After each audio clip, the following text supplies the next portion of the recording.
Ayun guys, magandang araw sa inyong lahat. Sumari TV na naman. So in this video is kakatapos ko lang manood nitong vlog ni Inday Ugdot. Ayan si Inday Ugdot, sa gitna si Chris na. Si Inday Ugdot guys is ito yung YouTube channel ng ate niya. Ayan, ito po si Inday Ugdot, yung laging kasama ni Chris na sa kanyang mga vlog. Ayan, may 10,200 na subscribers siya. So kung gusto niyo manood sa mga vlog niya, siyempre nandun si Chris na. Dahil ayun, magkapatid sila, di ba? Nandun din naman lagi si Inday Ugdot sa mga vlog ni Chris na kapag nasa bahay si Chris na, di ba? So ayan, Inday Ugdot, at i-like itong video. Ayan, may like button. Kung cellphone ang gamit niyo, may like button naman dyan sa baba. So malaking tulong po ito guys. Isa din po ito sa yung pag-like sa mga video nila is isa po ito sa mga paraan para mas malaki yung earnings na mag-generate ng isang video. At kung nanood ka man sa video ito, kung pwede, subscribe na lang din sa aking YouTube channel.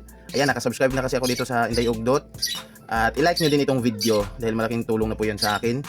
Mabilis din yung paglago ng subscribers ni Inday Ugdot guys, kasi kahapon 9,000 plus lang ito yung subscribers niya, pero sa ngayon 10,000 plus na yun, no? So madami talagang nakasuporta sa magkapatid na ito. Ayun kay mamo, ang sarap sa pakiramdam pagkasama ang buong pamilya kahit anong dumaan na unos problema. Sama-sama kayo. God bless always, MJ at buong family mahusay.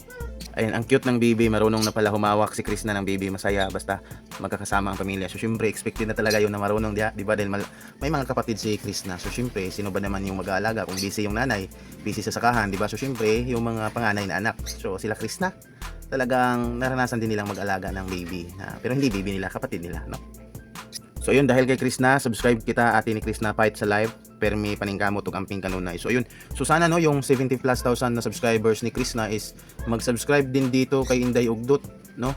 Nang sa ganun is para mas okay ba, mas madami ding siguro guys, konti pa lang yung nakakaalam nitong YouTube channel. Sa 70 plus thousand na subscribers ni Chris na, konti pa lang doon ang aware or may alam na may YouTube channel yung ate ni Chris na. So sana malaman nila para nang sa ganon makapag-subscribe din sila sa YouTube channel ni Inday Ugdot. Ayun, kaganda ng awit na ginawa mo Inday Ugdot, pagyamanin ang angking talento. So singer pa lang ito si guys, Inday Ugdot, dahil dito sa parte na vlog na ito is umiwas din may mga audio dito na nag-mute ni ni Inday Ugdot kasi may nagpa-music daw sa kanila. So para iwas copyright, nag-mute na lang siya. So ang nag-mute siya pero yung ibang part is yung mismong compose niya yung ginawa niyang music background. So dito ayan, dito sa part na ito, ayan, kita nyo. So ayan, tinanggal ko ang original sound ng video dahil may nagpa-music habang nagbi-video ako at pinalitan ko na lang ng compose ko. So ayun, so delikado din kasi talaga yun guys kapag nag-video ka tapos may nagpa-music sa isa sa mga kasama mo sa cellphone nila, kahit kahit sobrang hina lang ng music is kapag nadidetect pa rin talaga yan ng YouTube guys. At syempre yung nagmamayari ng music na yun, syempre is strike ka ng copyright, so apektado yun ng YouTube channel mo. So mas mainam talaga na may ibang part dito kung saan siguro may nagpa-music, nag-mute na lang si Inday Ugdot talaga para mas sigurado ba na safe yung video niya at hindi magka-problema ng kanyang YouTube channel. At yung ginawa na lang niya is pinalitan na lang niya yung ng sarili niyang compose. So dito 7 minutes and 30 seconds, dito mo masimulang mapakinggan yung sariling composition ni Inday Ugdot na ginawa niyang background music. So ayun, singer din pala to guys, at kala ko kasi nung una sobrang din guys, maganda yung boses ng ni Chris na. So kung hindi mo talaga mabasa ito, kasi saglit lang ito, seconds lang itong nag-appear sa video. Kung hindi mo mabasa ito, yung sunod nito na background music is pagka-play doon is hindi mo talaga akalain na compose pala talaga mismo yun ni Inday Ugdot ng kantang yun, kasi ang ganda din guys. Hello mahusay family, ganyan talaga ang buhay sa probinsya, kahit mahirap pero masaya pag magsama-sama ang buong pamilya. Naalala ko lang nung nasa probinsya pa kami, marami rin kami. So yun talaga kadalasan na event sa probinsya, doon kayo lahat magtipon-tipon lahat na pamilya na magkadugo, di ba? Iba din yung feeling na yun, sobrang saya, no? Kadalasan mangyayari yan sa sa Pasko kapag may okasyon lang.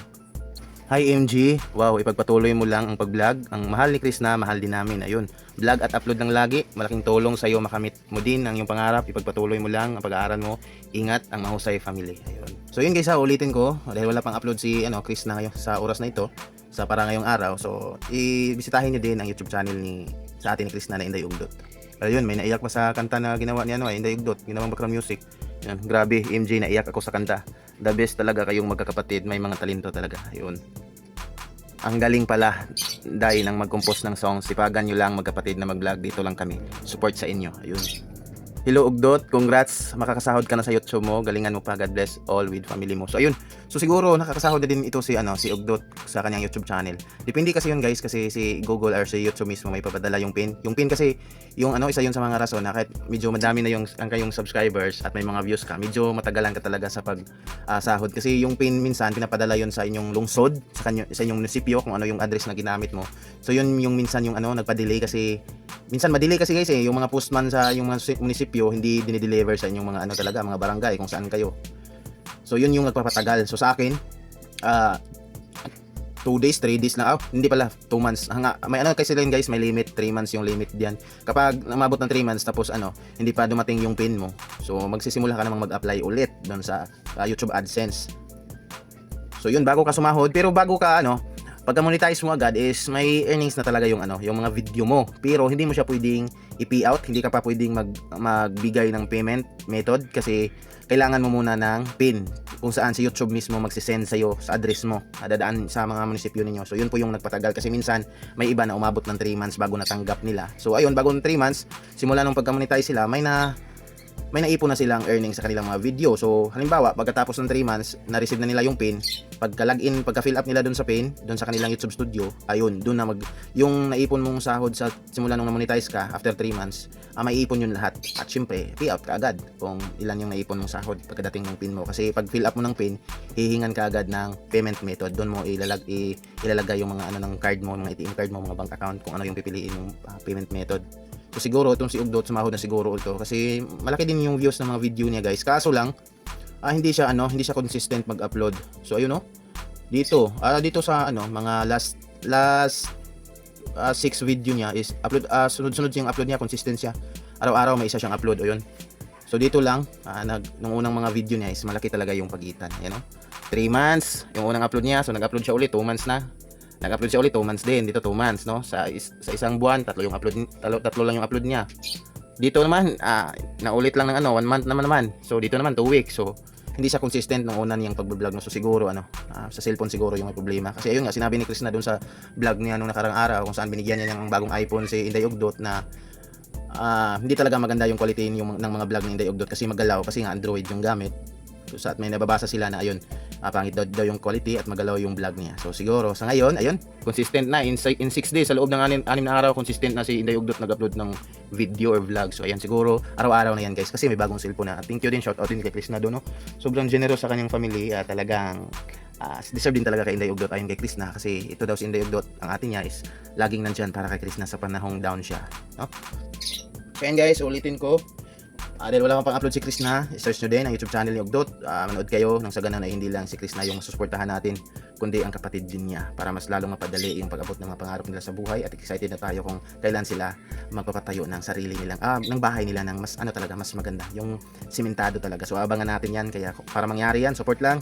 Don't skip ads sa mga video nila at i-like ang video guys. Kahit subscriber kayo at kahit subscriber na kayo, pag nanood kayo ng video nila, huwag nyo talagang kalimutan yung pag-like sa video nila. Kasi malaki po talaga yung tulong na yun. Isa yun sa mga rason bakit may malaking ma-generate na kita doon sa video na yun kapag maraming ang likes.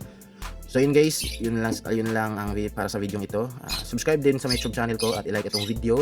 At God bless sa inyong lahat. Inom lang ng maraming tubig kasi mainit sa panahon ngayon. At ingat sa inyong lahat guys. Bye bye.